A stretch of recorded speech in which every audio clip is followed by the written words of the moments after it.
So a very warm welcome from the Peace Castle Schleining, where this year we host the European Association of Peace Operation Training Centers annual conference. We are the Austrian Study Center for Peace and Conflict Resolution. We welcome you, so to say, from the dungeons of the castle. We have a very nice audience sitting in the fresh air outside watching us on a screen. Before I go on with different things I'd like to say, let me first introduce my very eminent conversation partners for tonight. I start with my left, trying to be an Austrian gentleman, with Dr. Rosaria Puglisi, who is a senior advisor at the International Security Sector Advisory Team of the Geneva Center for Security Sector Governance. Sorry, I did have to read that. You are an expert in Eastern European, South Caucasus and Central Asian politics and affairs. You have also lived and worked and studied in these areas of the world for the last 25 years, working amongst other things for organizations like the European Union, the Council of Europe, and NATO. And you were involved in different conflict prevention and resolution efforts. Let me continue on my right with Mrs. Stefanie Fenkart, who is the director of the International Institute for Peace in Vienna. You have studied in Vienna and Krems. You're also a member of the Advisory Committee for Strategy and Security Policy at the Scientific Commission at the Austrian Armed Forces. And you're a board member of the NGO Committee for Peace. Last but certainly not least, we also have with us Representative Thomas Weitz, who is a parliamentarian at the European Parliament for the Green Party since 2017. He held different functions inside of the Austrian Green Party before going to Brussels. Even more importantly, he is also an organic farmer, cultivating anything from wood to different kind of sheep and so on and so forth. So most welcome to all of you. I do hope we will have a very interesting discussion. We do find ourselves in a very interesting and challenging time that I think lends a lot for topics for discussion. Indeed, I think this situation calls into question the very sort of idea of peaceful coexistence and cooperative security on the European continent. So many boundaries have been crossed, so many irreversible steps have been taken. And in light of this, as return to the status quo ante is very difficult to imagine. And in light of all this, one might say that European security affairs have become a zero-sum game.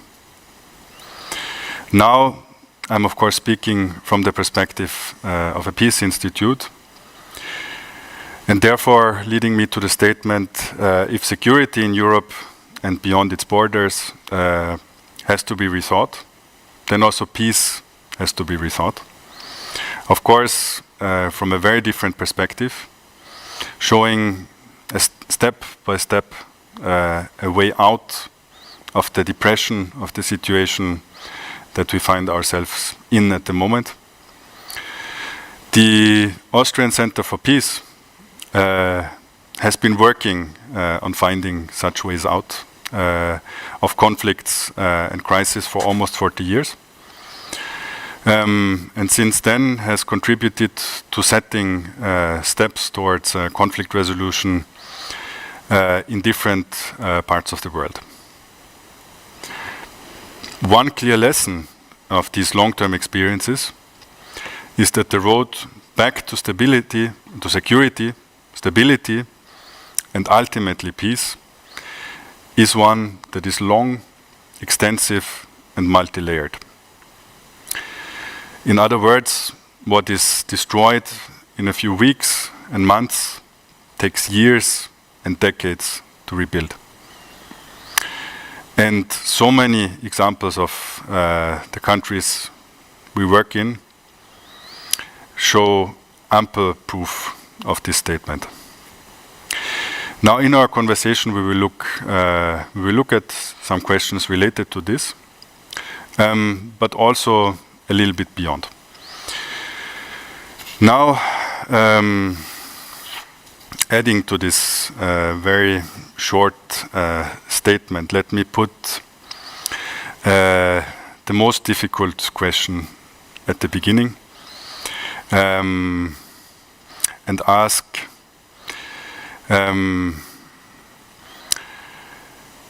are we in a crisis without an end?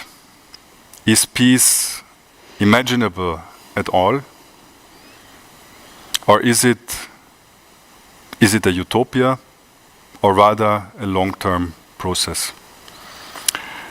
Let me this time start on my very right. Well, peace is, for me at least, an ideal. It is an ideal state of cooperativeness, an ideal state of societies interacting with each other in a cooperative way and solving their differences and disputes well, with negotiations and peaceful methods. It's what would follow my pacifistic ideal that I still uphold within me, even though it's getting quite hard these times. Yes, peace is an aim, is a goal that we need to thrive for, but probably a state of play that will never be 100% reached. So it's a continuous struggle to move towards peace, and I think. If we understand this as this makes it easier to navigate in times like the ones we have. If we understand it as a process, then we can stay motivated. We can not be depressed about the situation, but kind of work on solutions, work on next week, next month, next year, what needs to happen, where do we need to follow up. And so I think for me at least it's important to see it as a process, a continuous process. Thanks. So a very, some extent optimistic, but at the same time pragmatic approach. Stephanie, what do you think about this? Yes, I would say very good question, and I think it becomes increasingly, and you mentioned it a little bit, it becomes increasingly difficult to even talk about peace these days.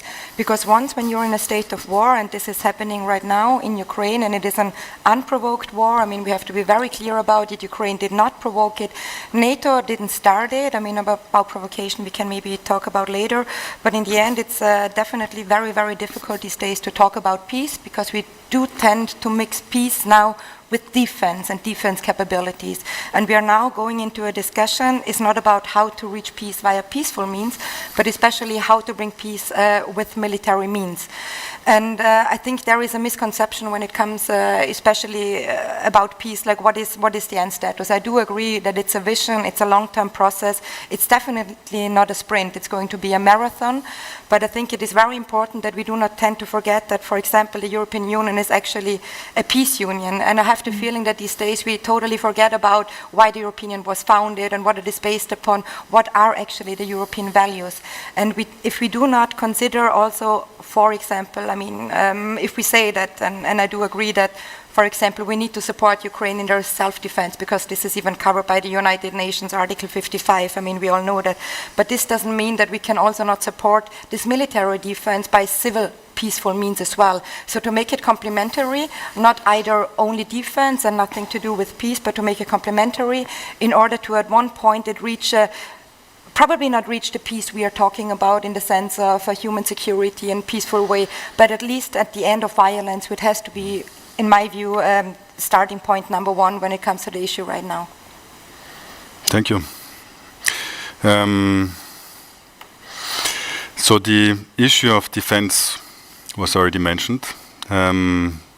This is an area that you, Rosalia, focus on. And you have looked, I understand, at questions of that one might call resilience or defensibility in Ukraine. So sort of from one angle, civilian element of it, but also the institutional element of it. So what makes Ukraine resilient in this sense? And maybe a follow-up question, what elements, so from this idea of civilian defense, institutional defense, are explained by developments of recent years, and which are explained by more immediate circumstances? Now, let's start from the element of resilience. The Ukrainians are exposed to an unprovoked attack. They have reacted very powerfully and to a certain extent in ways that few people would have expected, and they have managed to endure for such a long time, pushing back an army that was so much more powerful than the Ukrainian army. The main element is that they are fighting to defend their own territory. And for the Ukrainians, this is a matter of life and death, as it has been repeated very many times. They understand very well that it's not, the alternative is not ceding a part of a territory, but it's a question of survival, defending the existence of Ukraine as a state and a nation. And the fact that, the Russian president has challenged that systematically for a long time, even claiming that Ukraine never existed, that was an historic invention. This basically gives extra motivation to the Ukrainians. So there is this identity dimension, but there is, of course, a physical question of survival. At the moment, when I speak with my friends in Ukraine, I feel that there is, on one side, at the very beginning, there was shock, surprise. Nobody ever expected that a brotherly country would come and invade and destroy their own country, that would kill civilians in such an indiscriminate fashion. So they have, so on one side this, on the other side, then they have pushed back in this war of defense. But I also have to say that there are a number of interesting elements that constitute the Ukrainian resilience. And the strength of civil society and the historic level of social mobilization that the Ukrainians have is a very important element of this pushback. You were talking about defense, you were talking about the current, I have to say, inevitable trend of defend and equip, providing weapons to the Ukrainians. But at the same time, the backbone of the Ukrainian resilience has proved to be the very extended and rapidly reactive network of civil society organizations that have sprung back into action as soon as hostilities started. There is, of course, a historic precedent. They developed extensively already since, in 2013, 2014, around Maidan. But, I mean, at this point in time, we've seen them taking full engagement in the defense process. Yeah, so this talking, of course, about the right to defend oneself, so when one is being attacked. And then, of course, there being several elements of this defense, and we can go a little bit more into detail later on. Maybe turning back to this side of the conversation, and asking a very difficult question. So, the military side of this defense, and what our colleague mentioned as the part of equipping this military defense.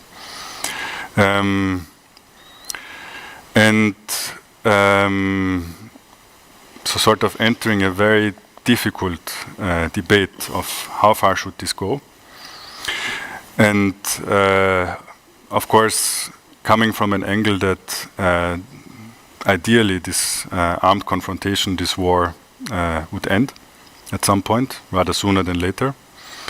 And of course, I mean, in peace theory, in military theory, and a situation of stalemate is normally the one where negotiations and compromises would most easily happen.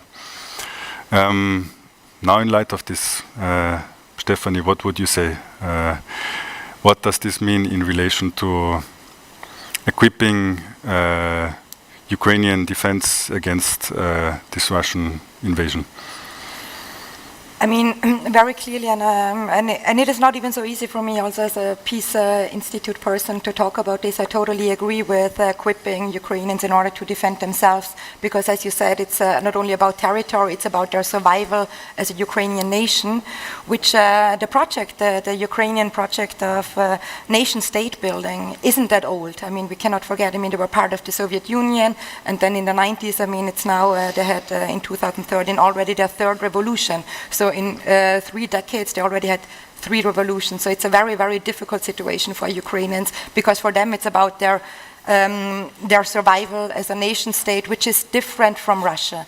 And this doesn't mean, and it never mean, and I think there is a lot also about confusion when it comes to Ukraine between West and East, like mostly that the Westerns are pro-Europeans and the Easterns and the Southerns are not, and that is very simplistically said, because in the end it's even those in the East and in the Southeast who were looking for more like a pragmatic relationship with Russia. It wasn't because they're pro-Russian, but mostly because they just have ties there. They have they work in the steel industry, which is not really that competitive in the European market, and this goes back to 2013-14 with Yanukovych and the association agreement. So I think this is a very important topic. Also, we should not forget that Ukraine is not as simple as it might very often be portrayed from the outside. What we can see right now, though, and I think this is something what Putin very unintentionally managed to do, is that he consolidated the Ukrainian nation like nobody ever did before. Not even before when Poroshenko was in power, and then when they had like all those laws, the decommunization law, the language laws, etc. It was still, Ukrainian society were still quite not divided in East and West, but they still had like different opinions about political representation when it comes, for example, especially to also the civil society, which was, of course, very much also funded from the West and who therefore also had like a very Western orientation. This was not so much the case in the East and in the South. So I do think when it comes now to survival that it does make sense, of course, to support Ukraine. But the question in the end is why? I mean, what is the goal the European Union is actually having? Is the goal, for example, to put, and I think this is what we should aim for, to put Ukraine in the best possible position to start negotiating in a serious manner to make the best for their country afterwards, I think that's a very feasible thing to do. The other thing is, though, what, for example, Boris Johnson was saying, Ukraine is going to win, so he doesn't even need to negotiate. I mean, this is really then, there's a very different dynamic then behind it. This means no need to negotiate and just keep on fighting, and we don't really know what Putin is able to do and what he will do if he will be forced to retreat a little bit. I mean, for Putin, he has to lose a lot. And if you consider that his doctrine might be either win big or lose big, this can really be very, very dangerous for the whole world and not only Ukraine. I do think, though, in the end, it is also about Ukraine. You mentioned about that Putin doesn't really see it as a sovereign country, that Ukrainians are more or less Russians who forgot that they are actually Russians, like this kind of narrative which he is creating recently even more. I mean, this whole denazification idea, which sounds very, very odd from a European point of view. So it really depends on what he wants to do and what Ukraine is also able then to deliver. In the end, I think negotiations need to start at one point, and not about ending the war. We're not talking about ending the war right now with negotiations in Turkey or something. But if we don't start it, maybe also following then the whole military component, if we don't start it right now, I don't know what will happen in the future. And I do even think that even though it's not going to be about ending the war, it can also give time. There could be time to think about alternatives. It gives you probably time just to think what could we compromise in the end. And compromises are very hurtful for Ukraine these days. So I think negotiations, in the end, either you lose a war or you win it militarily, which is not really that sustainable. But in the long term, it's about also the bigger picture, and there comes the whole European security architecture, the new world order. So it's not only a war between Ukraine and between Russia and Ukraine, and not even between, because Russia totally started it, but also about where Russia stands in this whole world order.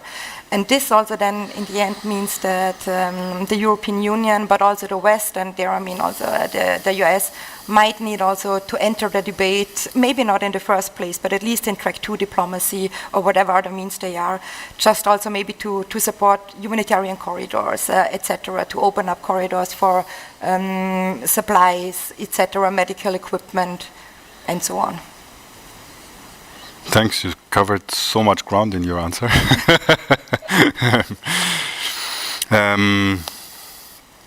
Let me put a little bit different of a question to you. And extending sort of on this idea of equipping Ukraine, and extending it sort of to the rest of countries on the western side of the continent, and sort of entering this whole debate of securitization of relations to Russia, of strengthening alliances, military alliances.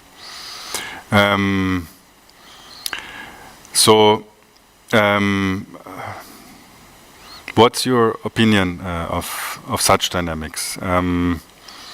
Of course, us coming from here in Austria, coming from a very special perspective, still being a neutral country, not being aligned, not being part of any military alliance. What is your opinion on that? If you allow me, I start where you just ended with your intervention. Just to share a bit how the discussion went in the European Parliament. We had the Security Council committee just 3 days after the war started. And the question was, do we offer the money of the so-called peace facility for weapon deliveries to Ukraine? And already the question, do we use peace facility money to buy weapons to send them to Ukraine, or to reimburse member states to send weapons to Ukraine, is already kind of a contradiction within. And then we had a debate, which was quite interesting, because from some of the more left MEPs, some of the Greens, we were, I mean, it was a debate still, yeah, and we were bringing up the points that we're having rules for the peace facility and rules for what we can do with that money, and we also have rules when it comes to weapon exports of the European Union, and the rules basically say you cannot export to a country that is in the middle of a hot conflict. Well, this is a hot conflict, even if Ukraine didn't cause it at all, and this is an illegal aggression, but it's still a hot conflict. Second one is that it says you may not deliver weapons if they prolong the suffering of civilians. Well, it's a may clause, yeah, but already, I mean, it's a valid argument to at least raise the question how serious we take our own rules in case of delivering weapons to Ukraine. And then, after a bit of a debate, a French general got the word, and he made a quite impressive intervention. No? Well, he said, look, colleagues, not we here in the European Union have decided that Ukrainians are defending their country furiously. And believe us, not just Mr. Putin was really surprised about that, we also were. Yeah? When very few people expected it, you said it earlier.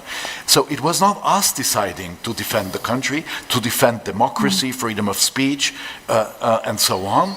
But it was the European population, the European citizens. And they're doing that. They have decided to do so. And today they're doing it with rocks and bicycles and self-constructed Molotov cocktails. And the only question that we have to answer here in this room is whether we give them an equipment so they have a chance. And this was a moment, you know, where a peace-driven politician with a pacifistic ideal was really shaken between the different positions. Yeah? And this also, I think, portrays much of this debate that we're still having here now.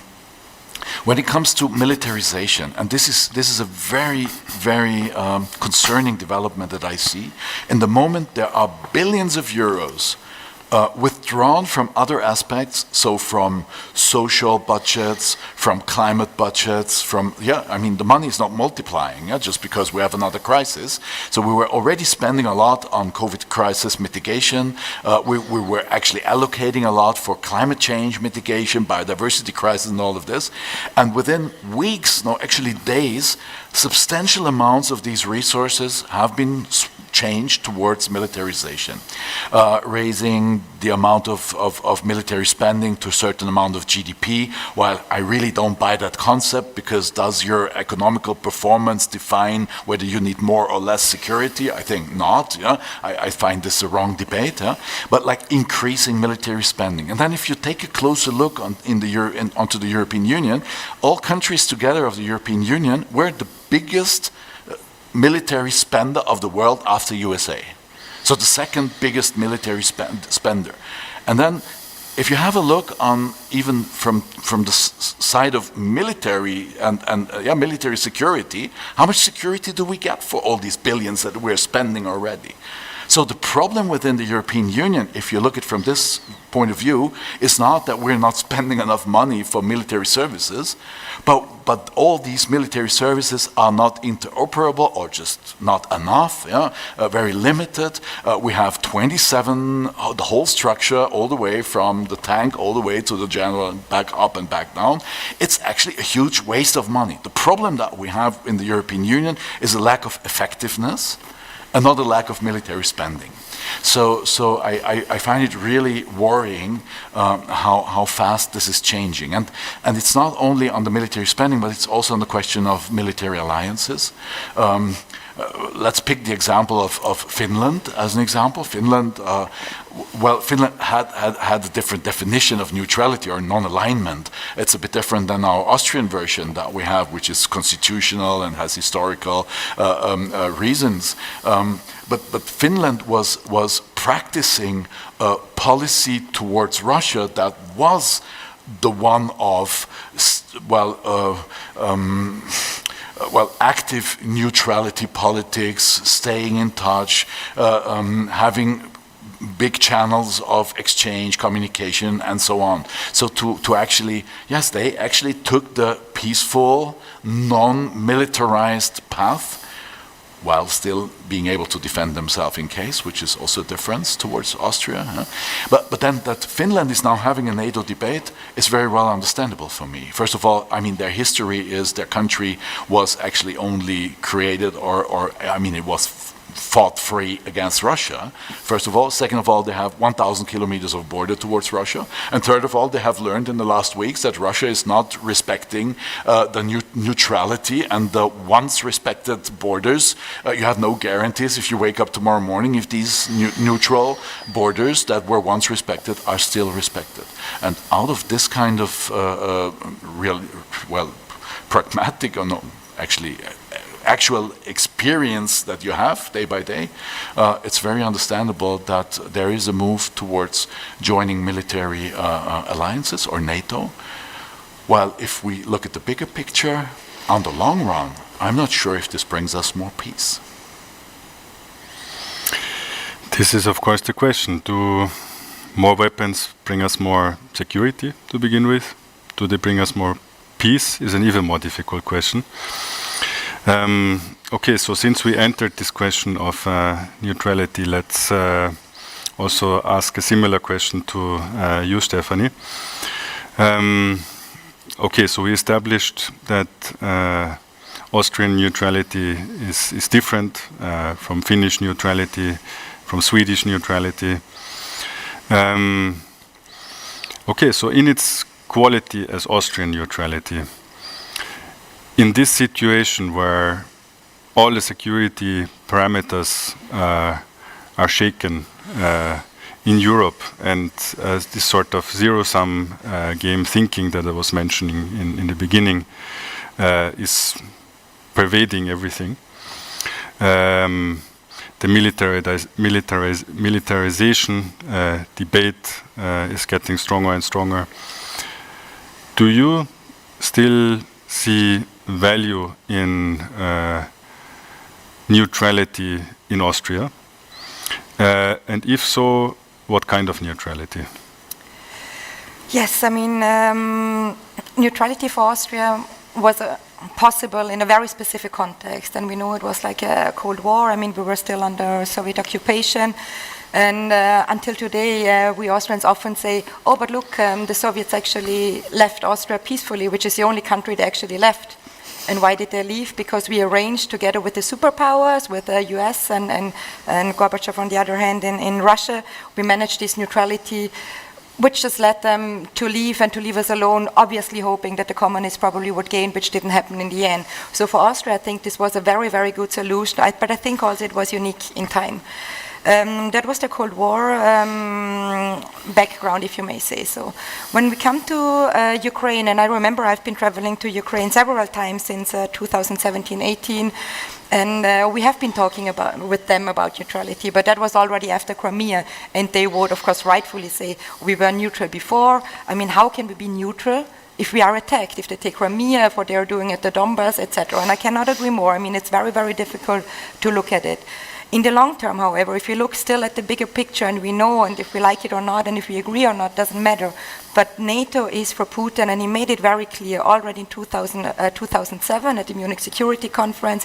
I think we all remember that. He made it very clear that NATO on its borders, especially when it comes to its brotherly nations, which he perceives to be Ukraine and Belarus, because in Kiev they have their origin, the Russians, the Belarusians, and the Ukrainians originated in Kiev, so it would be very, very difficult for Russia when it comes to history. And he's always arguing with history, and we should not forget why he's always arguing also with history, that he then said, this is not acceptable for us.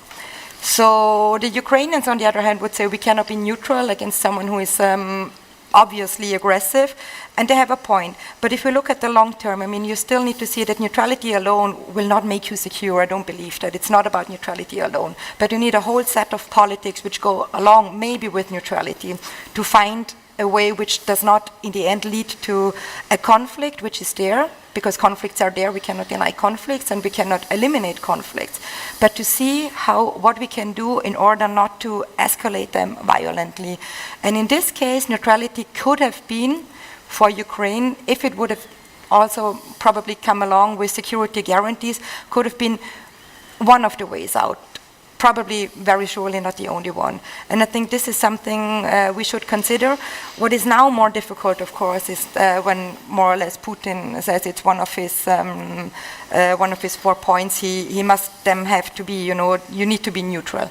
This is a lot more difficult because Ukraine could itself say, we do not want to join NATO for the next 20 years, for example, just also to put it a little bit on hold in order not to give Putin more or less the idea that he feels provoked. And I think this could be one of the reasons alone.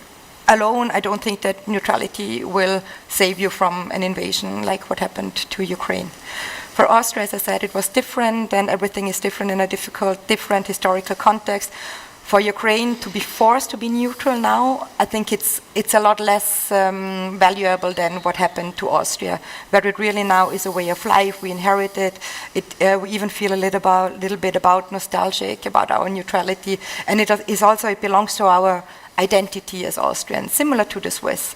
So to create this under a threat, being forced for Ukraine is a lot more difficult. And not even talking about security and guarantees, which they do not have. And then we also remember in 2008 when Bush, under very weird circumstances, quite honestly, said that Ukraine and Georgia will become NATO members at a time when there was no big support in Ukrainian society for NATO membership, and also not in the leadership at that time.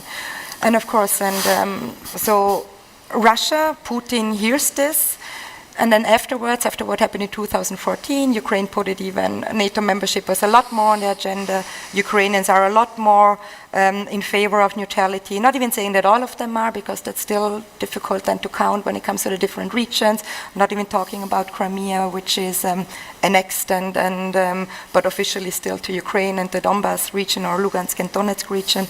So it's a very, very difficult question, I would say, for Ukraine, and there's still a long way to go. Yeah, of course. I mean, everything is different relating to time and place, and so the answer is never easy. Turning back to can I add something on the historic perspective? Mm-hmm. Because in fact, actually, both Ukraine and Georgia did apply for membership in 2008. So it wasn't just out of the blue, and there was a sizable percentage of the population that was in favor. I mean, if you look at Georgia today, I mean, I worked in Georgia for the last 5 years. There were regular polls of the population. It was never lower than 73% of the population that said that they wanted to be members of NATO. So there is a very strong desire to find security, protection under the NATO umbrella. And I mean, if you look at the Helsinki Final Act, which is a document that Russia itself signed, every country has the sovereign right to choose what alliances they want to be part of, which countries they want to work with. So this is a very important, one of the funding elements of our multilateral context, that every sovereign country has the right to decide its own direction. Then, I mean, issues of neutrality, for example, in countries like Georgia, in countries like Ukraine, are perceived in very different ways because of the historic background. In Georgia, for example, I mean, neutrality is perceived as an agenda that is pushed by Russia as a way to create opportunities for Russia to keep intervening in the country, influencing the country. So in order for a neutrality agenda to be meaningful, you need to make sure that there are security guarantees in place. Because I mean, there are a number of countries that engage and commit to intervene in deploying their weapons and their forces in support of Georgia, in support of Ukraine. And this is extremely difficult. So I don't have an answer to that, but I just wanted to kind of point out that there is an element of what countries want, what are their legitimate aspirations. And I mean, President Zelensky has said several times recently that it looks pretty difficult at this point in time for Ukraine to join NATO. So this is I think as far as the president of a country can go in terms of saying we put on hold our membership application. So yeah, these elements I think are important to remember.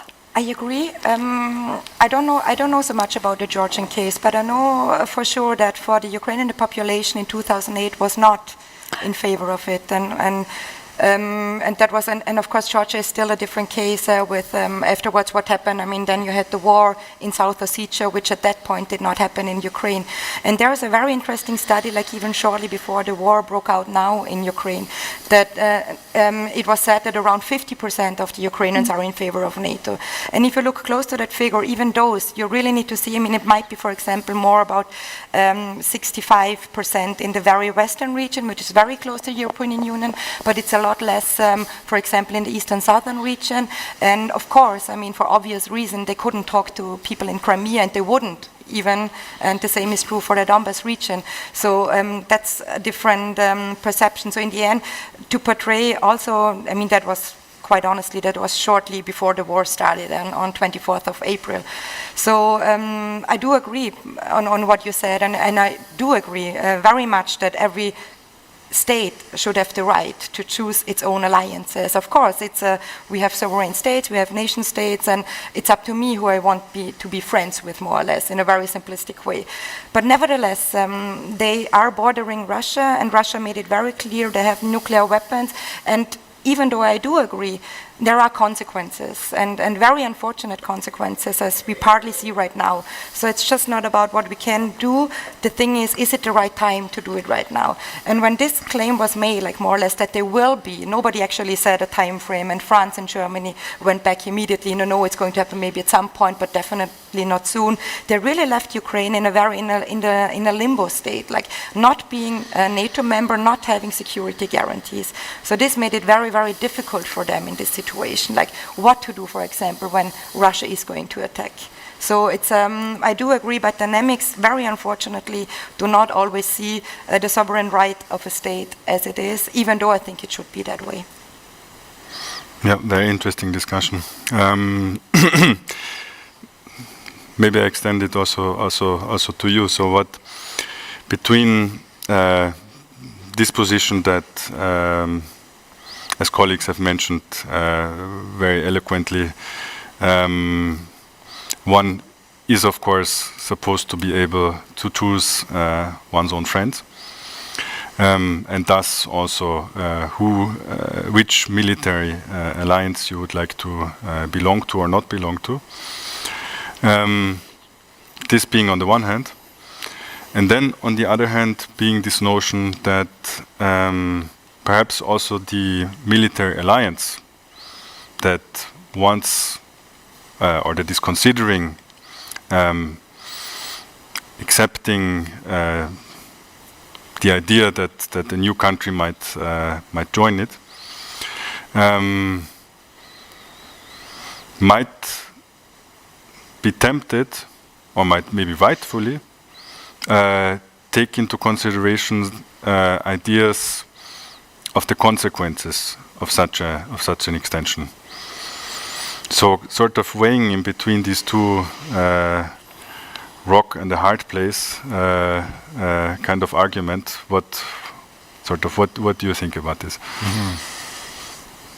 Well, don't expect me to be the big advocate for NATO here. But I mean,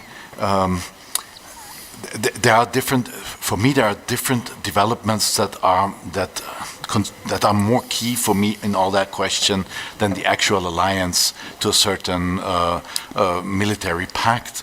It's a question of the democratic development of Ukraine that Ukraine did, and it was not an easy path for them. They had their ups and downs on it.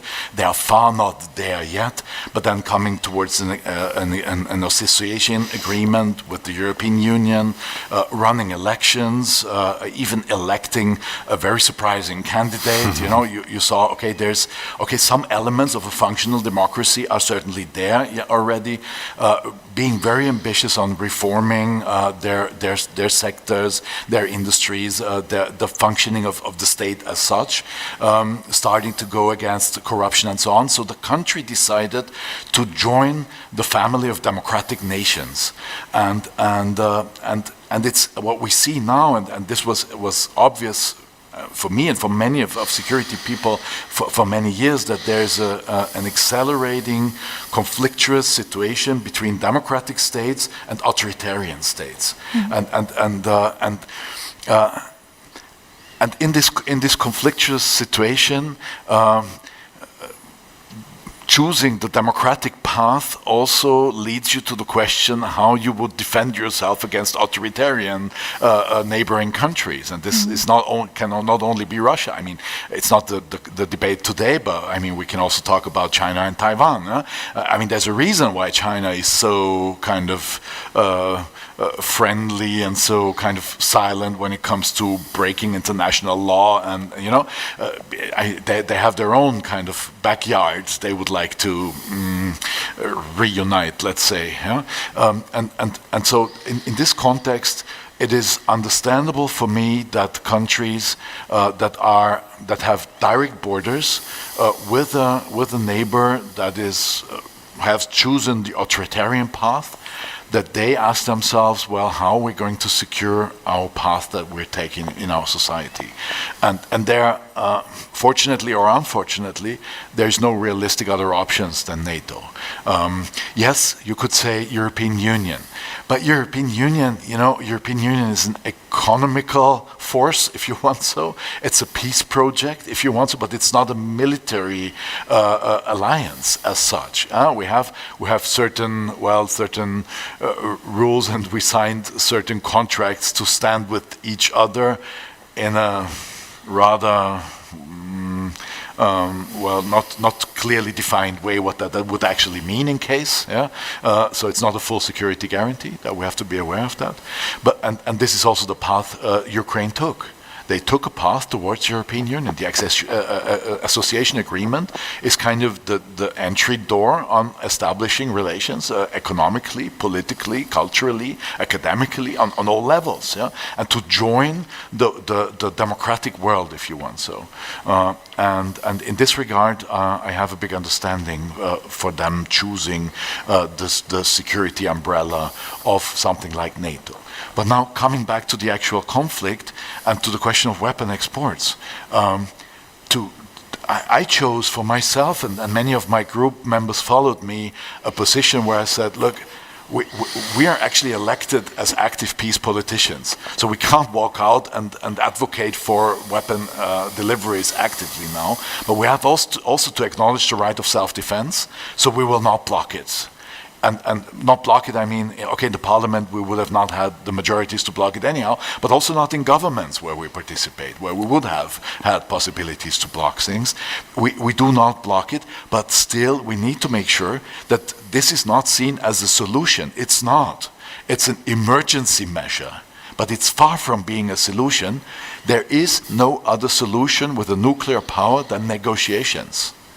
And this was the second main task for us, to keep our decision-making processes on this side of the red line. So to really be careful not to make the European Union an active participant in this war, because this responsibility towards our citizens I do not want to take, because that would have meant, like establishing a no-fly zone. There was big calls for that, but what would that have meant? NATO jets shooting down Russian jets. I mean, then welcome to the Third World War. This is clearly what we had to prevent. But also, like on a softer basis, fast-track accession process for the European Union to be granted to Ukraine. Well, more or less same story with different kind of on a different level. This would make us an active participant of the war. So this is something I was also advocating not to move on with that. I mean, there is an EU perspective for Ukraine once the conflict is resolved, and we're back at a peaceful situation. I know there's different opinions on that, but that's more or less where I found my line in this situation, and so yeah. From my side. Can I just add one element to reinforce actually the first part of your intervention? That, I mean, for Ukraine and for Georgia, I mean, it's not just the question of joining NATO, but it's a question of joining the EU, and the two things go together. In the imagination of the population, the two elements, for us, they're not the same thing, but the two elements overlap entirely. To the point that, I mean, the Ukrainians went already to a certain extent to war in 2014 to defend their desire to become a member of the European Union. If you remember, the Maidan in 2013 started when basically then President Yanukovych walked back from the association agreement, and he walked back from the association agreement because Russia was not favorable to that. So again, as for the Georgians and the Ukrainians, the EU and NATO are basically part of this collective identity, wanting to not join the club, but feeling that they're already members of that club in terms of identity. In the same way, in a mirror-like fashion, the Russians, or actually the Kremlin, I don't want to say all the Russians, but the Kremlin is very much opposed to that, because of course Ukraine is their own, perceived to be their own. So again, we go against one of the principles of sovereign states that are not entitled to exist on their own. Yeah, so that was the... But I can also hop in on that question, because from my perspective, I think it would be, of course, great if Ukraine at one point will be ready to join the European Union. But it is still very, very far away. And as a person who's been working for many, many years on the Western Balkans, and to see all the reforms they have been doing, and to see how the European Union is functioning, and still the European Union has not been able to deliver. It is now, in a time of war, raising hopes which are not going to be delivered. I don't think that this is quite useful at this point. It's not about the ambition, and I think Ukraine should be, and there is a lot more to do when it comes to democratic reforms. And I know a lot about also Ukrainian domestic politics, and very unfortunately, there wasn't a big change in neither when Poroshenko came to power, now that Zelensky came to power, because it's very dysfunctional, because they didn't yet manage to change the whole system, how politics are still working within Ukraine. That does not, I'm not denying at all that they do have a Western course, and Zelensky very, very much, and I do appreciate it, but it's a long way to go, and it's a huge country with 42 million inhabitants. We didn't manage to include 15 million people from the Western Balkans who did all the reforms in a very, very lengthy process. I mean, North Macedonia even changed its name, and then France said no because of domestic reasons. It's very, very problematic for the European Union, because we do not really very often speak with one voice. And I mean, be it the common foreign and security policy, but also be it on the European Union, in the end, it's still 27 member states, and everyone has a veto. And we see it, and I think this is very important. And when we talk about peace as well, peace we also are doing in peaceful times, especially in peaceful times. We need to focus on peace. And how do we actually develop this idea? It's not only when the war is coming, so now how do we introduce peaceful means? Because it's very, very difficult now in a situation where Ukrainians are defending themselves, I mean, their families, etc., their infrastructure, their future. I mean, if everything is destroyed, what is going to be left to fight for in the end? So I think it's a very, very tough decision, but I think the European Union should be very aware also about the double standards. It it does have, and because it's not helping at this point. We need to, the European Union showed, I mean, you mentioned the defense budget, and I don't know, I mean, the US has $800 billion dollars a year spending for its defense. That's roughly 40% of the whole defense spending. Germany has 56. Russia has a little bit more, which is 65. Where do we invest with all this money? I mean, if you look at, for example, official development, the ODA support, which is, and I just know the figures recently from Italy, it's 0.24 because I was there last week, 0.24 for supporting, the poorest people in the world.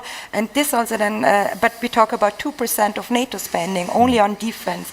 And this then leads me to, the conflict is not happening in a vacuum. So even in Ukraine, and we know we call it the corn chamber of the whole world, of Europe, but also of North Africa. So what this means, if prices are also rising due to the conflict, was this then in effect and means for especially countries in Northern Africa who need to spend a lot of their money for nutrition. So conflicts, but we are not still willing to spend a lot more money in these issues. I think we really need to consider a bigger picture and also go a little bit more in the long term, even though it might be very, very difficult from now. And when we talk about NATO, and I do understand that all those countries want to join NATO, but we are not even talking any longer about a collective, integrated security architecture in Europe, because Russia will not go away from Europe. It will be there. And we can talk about containing Russia forever, but I mean, this will always lead you to the brink of possible wars. And I think we should at least, knowing that it's a very, very long way to go, but we should start about thinking about how to make all of Europe secure again. And this will, in the long term, not be possible without Russia until Russia is existing in the way it is. Yeah. So again, we're up against two difficult questions, which are both understandable. So sort of balancing the very understandable aspirations of both sides, of perhaps the European Union and countries in the East to sort of join. But then, of course, the question of fairness. So when other parts of the continent have tried so hard and worked so hard and still haven't joined, and also, of course, asking the question of the capacity to absorb a very large country, after all. So again, not an easy question. Let me pose a completely different question, not completely different, but still different question to you. So in your role as a parliamentarian, and you sort of outed yourself as a pacifist at some point in this conversation. So you described a little bit sort of the dynamics of how you maneuver in this sort of capacity in this very securitized environment, but would be interesting to get a few more sort of insights on how on your thoughts on how to sort of maneuver in this environment where left and right of you, everybody is talking about arming Ukraine, perhaps defeating Russia militarily. So how does one navigate being a pacifist in such a situation? Well, I thought I described my dilemmas, and I also shared what line I took, which is one acknowledging the horrifying realities that are just not neglectable, and I mean, so navigating in there.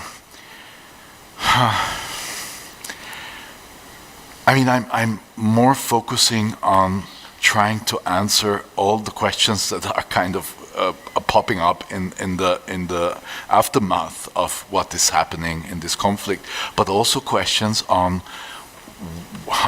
where did we take decisions that we're accelerating the danger of this war that is happening now. While it doesn't help in politics, to say, well, I told you so, yeah.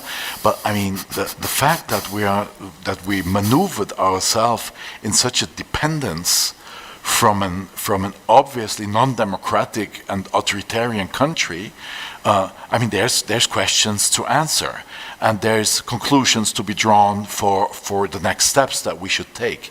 And so I'm more focusing on these questions. So let's say on the energy sector, yeah, we see in the moment, well, colleagues realize that there's a serious security risk coming with this dependency, and it is definitely. And then advocating for so-called diversification of supply, traveling to Qatar, traveling to Saudi Arabia, talking to Kazakhstan, maybe Venezuela. Yeah, I mean, you name them. Yeah, this is all authoritarian countries with different concepts of authoritism, but they all share certain political concepts.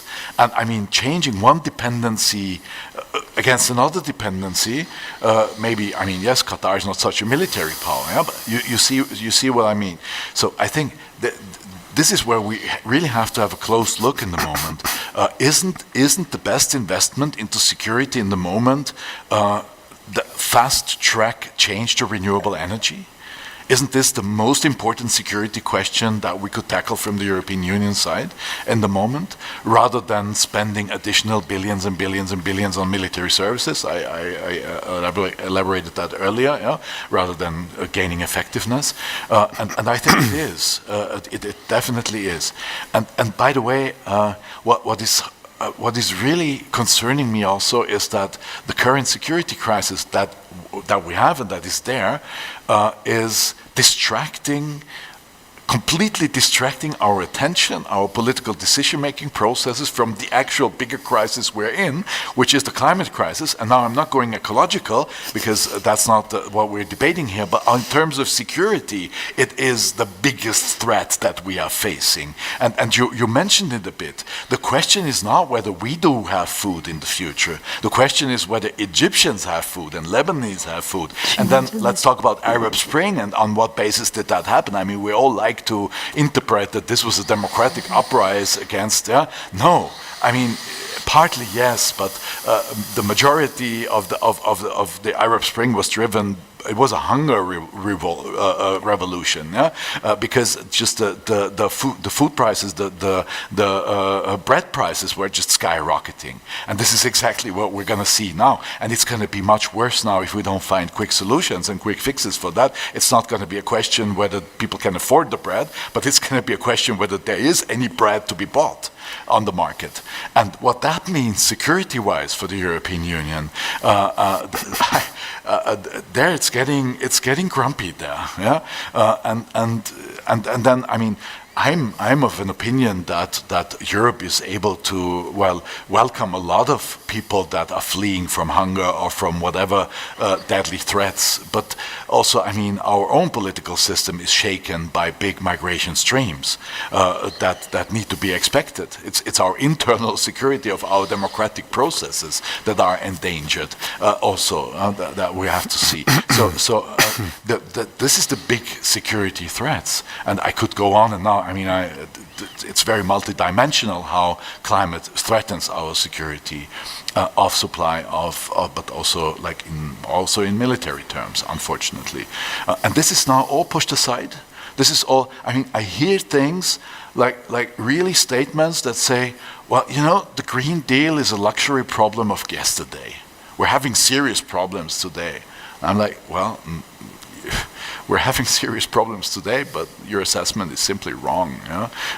And so this is concerning me a lot. So on the food side, on the energy side, and also, and just to break it down to a fundamental point, Europe is not a military power, and I personally never wanted it to be. Europe should be and shall be, that would be my wish, and that's what I'm fighting for, a power of peace. And we are an economical power. That we are indeed. And so that's also why I think sanctions were the measurements, let's say, less violent, least violent, and it's not non-violent totally, just to mention it, but the least violent measurement to be taken on the economical level. But then again, how far do we go? How far do we harm our own economical power, which is more or less the only power position that we have in the global scenery? How much do we harm this in terms of actually making our points or putting pressure on Putin? And the sanctions should not harm the population. It's not about that. But the sanctions are there to force Putin back on the negotiation table. And unfortunately, it was not enough. That was my hope was that this would work, and this would kind of make him negotiate what I think all of us would like to reach, and I think which is the only path out of this disaster. You touched upon so many issues. I'd have so many follow-up questions. Let me get back to that. Of course, this question of dependency, diversification, energy transition. How does this look from your perspective? Is this a debate that there's a clear answer to? Is this a debate perhaps where this or that nuance has to be taken from that debate, from that part of the debate, or is there a clear answer in your opinion? If you don't mind, actually, I want to go back to another question. I never get to ask a question to you. Yeah, because there are so many stimulating points. So many stimulating points that are emerging. I want to pick them up. I mean, the question of defense that has been arming and how defense looks like at the moment, and actually how can we support partner countries at a time of peace to actually make themselves secure enough. So now, as you see, there is a lot of attention on issues of defense, of military defense. Of course, this is dictated by the urgency of the conflict, so priorities are there. But, I mean, actually, I think that rather than talking about defense, we should shift our thinking towards the concept of defensibility, meaning making sure that we support our partners to create systems that make themselves stronger in their defense. But defense means, of course, the military defense, which means capacity, military capacity, the capacity of the people to the military to do the work. It means institutions, making sure that we have in place effective, accountable and democratic institutions, not only from the security perspective, but that we have parliaments that can effectively exercise democratic control over the security sector, that we have ministries that function, that we have agencies that are able to deliver on the needs of the population. I mean, I've seen it in a number of countries that in fact institutions that do not work, that are unable to deliver, that actually are so much engaged in internal bickering, they leave themselves open, widely open to malicious attacks from the outside. They create, they become the basis for societal fragmentation. So fragmented societies are very fragile. So mutatis mutandis, if you want, to a certain extent, fragile institutions represent a security threat per se. And then, I mean, the third element of defensibility is societal defense, the capacity of society to organize itself, to establish a degree of control, effective control over the institution. So I think this is a very important triad, right? I mean, three elements that work together to make sure that we support our partners in becoming more solid and better able to defend themselves, not only at the time of war, but even before, to make sure that by functioning they remain effective. Yeah, certainly I think a very good aim and one that also answers to some other questions that we posed ourselves. So answering also to this question of aspiration to join, for example, European Union, I think would go in a similar direction of what you described, basically us as coming from the European Union should support other countries to strengthen these aspects. Let me pick up on something that you said earlier and extend it to you. So if we talk, if we make this whole journey from dependency on Russian resources, then taking the next step, saying, okay, the most immediate thing we can do to get out of this dependency is to diversify. Then this diversification, okay, doesn't look so nice either, because all the other countries that can give us these resources aren't that much better either. Except Norway, please. Except Norway. Except Norway and Scotland, maybe. But and then, okay, coming to the point, okay, we should, as quickly as possible, move into what is called the energy transition. So moving closer to sort of more sustainable forms of energy production.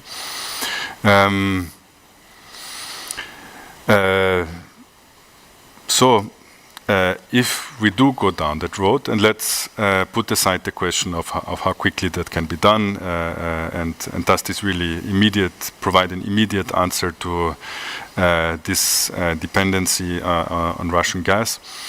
But let's say we double down all our efforts to go into that direction. Isn't there something new on the horizon when doing that?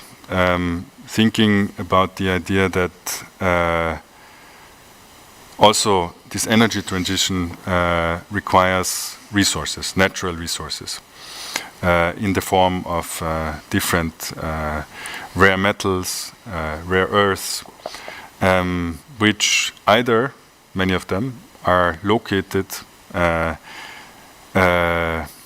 in another place that perhaps we wouldn't like to become too dependent of, namely China, or places in Africa that China has already put their hand on. How do you see this dynamic? Yes, I think you go into the long run now, like literally talking about what is going to happen in the next 20, 30 years, and I think that is one of the biggest questions, and we need to tackle it right now, and better yesterday than tomorrow. And you mentioned China, you mentioned the climate crisis, you mentioned the raw materials, the seldom earths, or whatever. Those are global problems. And that they are global means, in the end, that we can only, at some point, we need to talk to each other, and that includes the whole new multipolar world with China, with India, with Russia. We need to come to terms if we want to solve those problems. And that makes it even more difficult because of the different systems they are having, because they are not inheriting this liberal democratic order which we tend to suggest that everyone wants to follow it. The very, very dark truth is that that is not the case for most of the states where most of the population lives. It doesn't mean that we should strive for it more, to export it by different means, but I mean, this is we need to think in a long term. The climate crisis, and it's a crisis, and it's not a climate change, is going to shape the world in a way we didn't see it before, and I'm not even an expert there, but we know it's global problems. We need to work together on that one. And that means that we, even with our what we perceive as enemies these days, at one point we need to challenge it, we need to sit together and find solutions for the benefit of all humanity. And I think this is an even more difficult task than ending now the war, which we are not even able to do in Ukraine these days. But I think this is the biggest question for the future, and I'm very happy if someone knows the answer to that, and I'm willing to spread the message. Yeah. I mean, today earlier in the conference, we had a whole session on how climate change increasingly is the driver or increases conflicts in so many places in the world.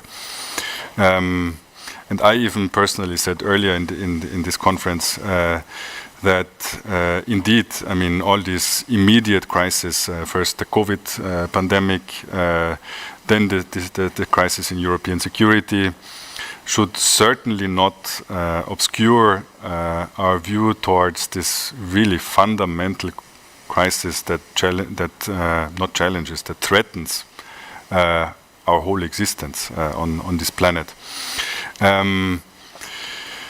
Now, I suppose you have all the answers. No, I'm joking. I hate to pretend so.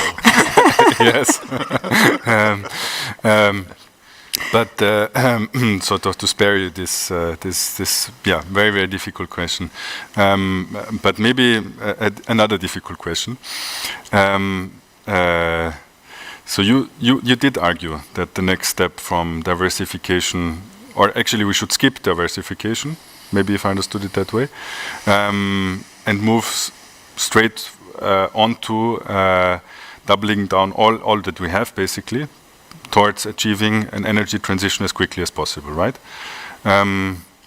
Now you are a green politician, so I think I can ask you that. How can that be done? Well, we have all the technological knowledge. We know how to do it. We're even having the financial means. I mean, just look the amounts of finances we were able to spill all over our economies in the COVID crisis. I don't want to say it was wrong to do so. It was probably right to do so. Maybe not every single measurement, but overall it was right to do so. We were right to do so.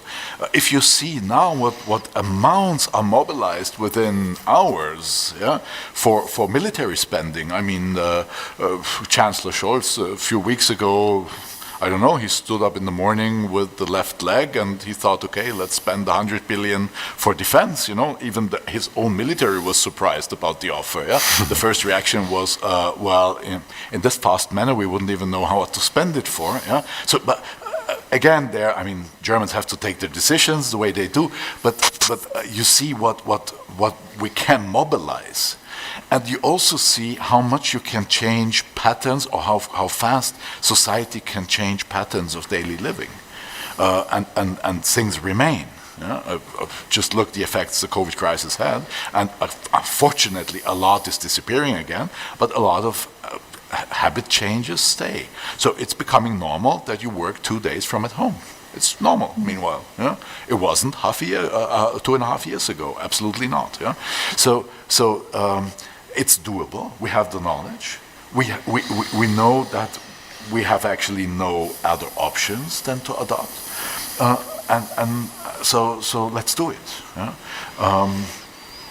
But there's still a lot of obstacles. I mean, we have to acknowledge that 7 of the 10 most valuable shareholders companies of the world are directly or indirectly based on fossil fuel business. So I mean, we have to acknowledge that there's big players on the market that do their best to prevent the end of their business model.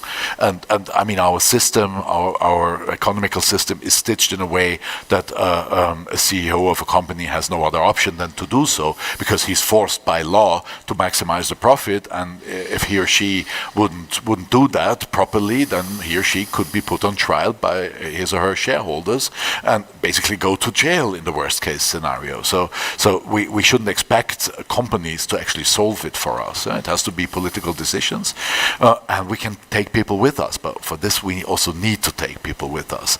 So there we are then in the corner of, well, how do we get population to come with us, and that we can only reach through inclusion and through showing what is in for them, what is in for citizens, what is it. So I mean, some concrete proposals, insulation offensive, something I support very much, because this is going to be visible on the energy bills of citizens very fast. So this will create political support also. If citizens see, okay, that makes sense for me as well. You know, that's not just a concept, a top-down concept for a crisis that is bigger than I can think. But there's something in for me. Or solar roofs. You know, I mean, do we have an obligation for every new constructed house or even industrial site to cover their roofs with solar energy panels? Do we have that? No, we don't. Yeah, I mean, how weak is that? Yeah, how we're not really serious with trying what we can, and we could, and so. Unfortunately, one of the learnings of COVID and the Ukrainian crisis for me is that the immediateness, is this the right English word? So yes, the kind of the short-term effects of a crisis are creating the political support for quite harsh and far-reaching measurements. So yeah, if I hope that the lockdown is going to end in 5 weeks, I'm even ready to stay at home for 5 weeks and live a completely different life than I used to live. Yeah, if it's kind of short-term, overviewable. Climate change, global warming, climate crisis. You know, it's such a lengthy process.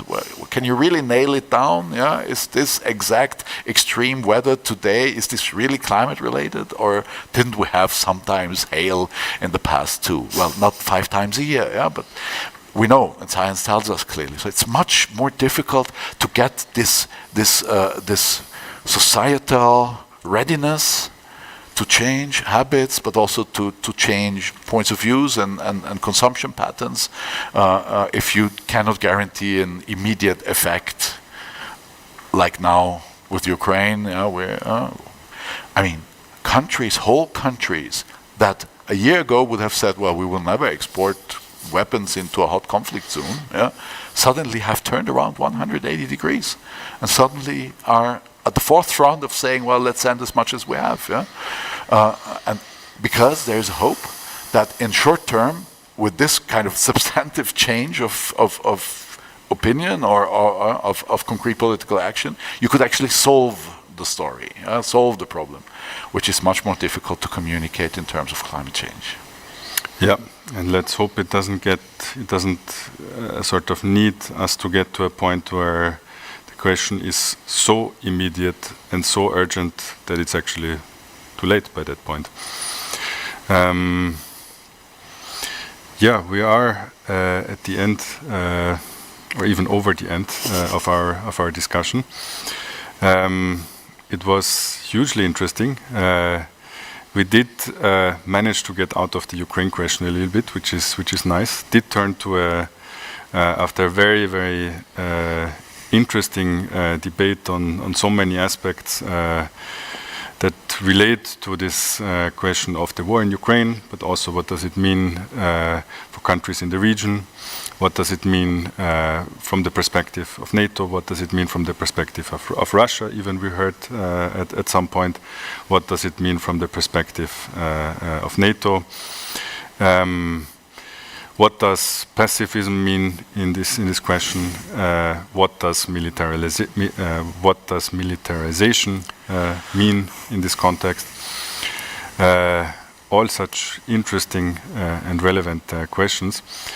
And then we did make the turn also to questions that spring out of this dynamic. I mean, that come so directly from this question of dependency on Russian natural resources, and where does this lead us all? And then, of course, very quickly taking the turn, isn't there even more fundamental challenges and threats in front of us, rather than those that we perceive as sort of all-pervasive and so immediately in front of our eyes. So thanks so much for this really, really rich discussion. It was really a pleasure. Yes, so let's end it here. Have a good evening. Thank you. very much. Thank you. Thank you.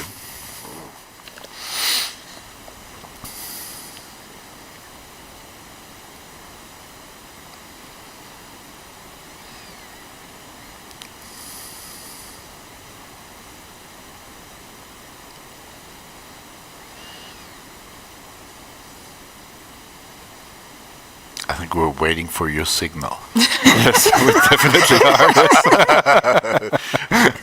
Okay. Thank you.